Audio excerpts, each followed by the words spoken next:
Assalamualaikum warahmatullahi wabarakatuh. Pada kali ini kita akan melaksanakan bahasa soal lagi soal yang hubungannya sama elektronika otomasi industri dan juga soal-soal lain yang dihubungkan dengan PPG, soal semester, soal CPNS dan lain sebagainya. Di sini kita sampai soal nomor 416 di mana ini kumpulan dari beberapa buah soal sederhana. LCB merupakan komponen listrik yang berfungsi sebagai LCB adalah earth leakage atau kebocoran arus. CB-nya circuit breaker, jadi circuit breaker yang menangani kebocoran arus ke tanah. Berarti pengaman lejir lebur, batas lebur 2/3 arus nominal, salah. Pengaman pembagi pemutus penghubung arus listrik, salah juga. Pengaman jenis lebur, batas lebur 2 kali, salah juga. Pengaman dari kebocoran arus listrik harus kejut, sentuh langsung dan sentuh tak langsung, benar ya? Ya, pembagi dan pengaman arus kejut. Ini bukan pembagi sih. Bukan membagi. MCB ya, dia bagi-bagi dari 6 ampere ke 3 ampere 3 ampere 2 gitu. Kalau ini pengaman ini adalah dari kebocoran arus kejut. Jadi kalau ada orang gitu ya, misalkan ini suatu listrik, ada orang kesetrum, itu sebenarnya kan dia terkejut. Makanya harus kejut enggak. Tapi ketika dia menyentuh kayak gini, maka kan ada aliran dari sini ke tanah. Nah, itu yang menyebutkan sebagai kebocoran ke tanah karena orangnya nginjak tanah. Begitu. Ya.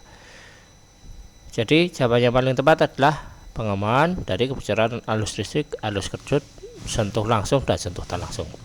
Tujuan sistem pentahanan adalah menciptakan jalur pembuangan untuk gelombang listrik, menciptakan jalur pembuangan untuk tegangan listrik, menciptakan jalur penyimpanan untuk gelombang listrik, salah, nggak disimpan. Menciptakan jalur yang tahanan yang tinggi terhadap permukaan bumi untuk gelombang listrik, salah. Menciptakan jalur yang tahanan rendah terhadap permukaan bumi atau gelombang listrik, ini benar sekali. Yang benar adalah E. Kenapa? Karena ketika kita berada di, memang artinya seperti itu ya penanaan ya. Jadi ketika kita melihat gedung gitu toh, ada pentanaan, ini ada tanah ya. Nah, itu ke bawah itu. Dia itu secara awal itu sudah harus dicek dulu pentananya bagus enggak. Makin kecil dia hambatannya makin bagus. Maka dia sebenarnya menciptakan menciptakan hambatan yang paling kecil ke tanah sehingga listrik bocor dan arus itu akan ke tanah duluan. Begitu daripada kena orang gitu. Kasarannya seperti itu. Berikutnya, saklar manual atau mekanis yang digunakan pada pengendali motor listrik secara manual yang terdiri dari 2 kutub dengan 2 arah adalah ya, ini saklarnya mau apapun terserah, tapi kalau intinya ada 2 kutub dan 2 arah berarti dual. Single pole double two, ini 2 kutub single pole, double D, ini dia double pole, double true. Nah, terserah mau saklar karya apa, tapi kalau nyebut 2 kutub 2 arah ya berarti DP DT D. Kalau S itu single, ini single pole single true. Itu kayak saklar itu loh, saklar yang di lampu rumah kita itu yang satu cetekan aja itu single pole single true. Kalau yang satu cetekan isinya 2 cetekan, satu kotak isinya 2 cetekan ya double pole single true begitu.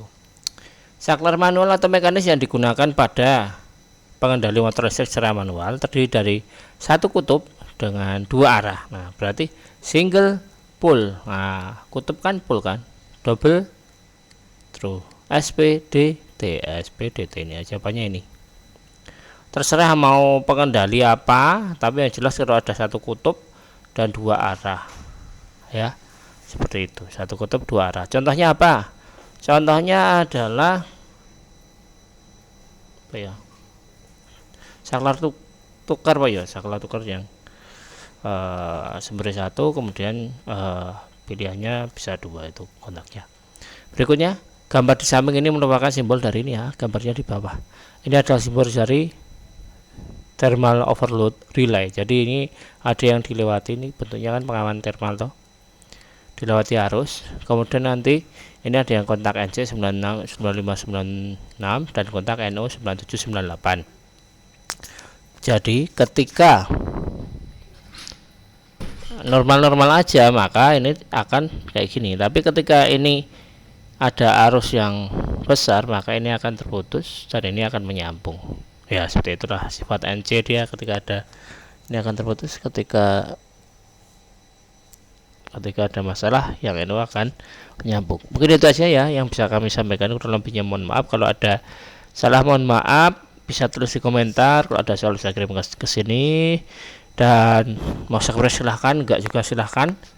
Yang penting tetap belajar dan diniatkan untuk berbagi serta beribadah dan bermanfaat bagi Indonesia. Semangat. Terima kasih. Wassalamualaikum warahmatullahi wabarakatuh.